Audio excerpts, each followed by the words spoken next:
country, so thank you. I want to, first I want to reiterate Senator Tillis's point. I think that's really important. These are the kind of things that you can come to your senator or congressman about, and we will get involved, and we will ask questions. So continue to pass the word on that, whether it's in Alaska, for me, or North Carolina, or Oklahoma.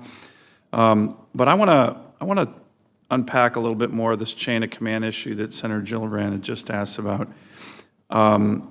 In terms of the details, so for example, Ms. Cornwall, you said they weren't helpful, were they just saying, hey, you know, suck it up, you're a Marine, get over it, or were they maybe trying to, and then there's a disconnect between kind of what the military chain of command can do and then over to the housing authority or the private company? I mean, what was the experience really for all of you?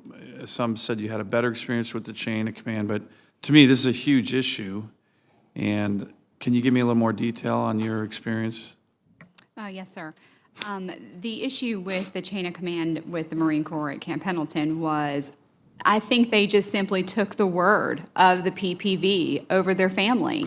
And then when we had a family readiness officer step in and advocate on our behalf, we had already left the unit as it was. He still took the time to advocate on our behalf. And even he was retaliated against by the base command and had no support from the colonel at our MU.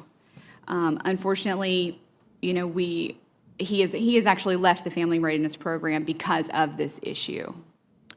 Let me ask, Ms. Stryer, you had mentioned something that to me was very disturbing if it's true and systematic, and I have no reason to doubt that it is true because you stated it. But did you or did others see examples of, you mentioned, hey, young military families, you got a young guy, young spouse coming in, he's a Lance Corporal or a PFC, or you think they were taking advantage of young military families because they're young and inexperienced and maybe don't want to question authority? Absolutely, 100%. I believe that's what's happening. My neighbors, who we share a wall with, were moved into a home that we visually saw. They were pressure washing mold off of the wall in their house before they moved in. This young family moved in. They just got married, first home they've ever lived in. They don't know the toxic effects of this type of mold. We're not talking about just a little bathroom mold in your shower. We're talking mold growing through the walls. And I just think young people are not aware of how toxic it is and the health effects that come from it.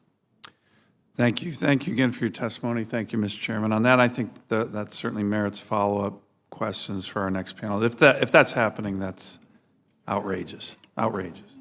Thank you, Senator Sullivan. Senator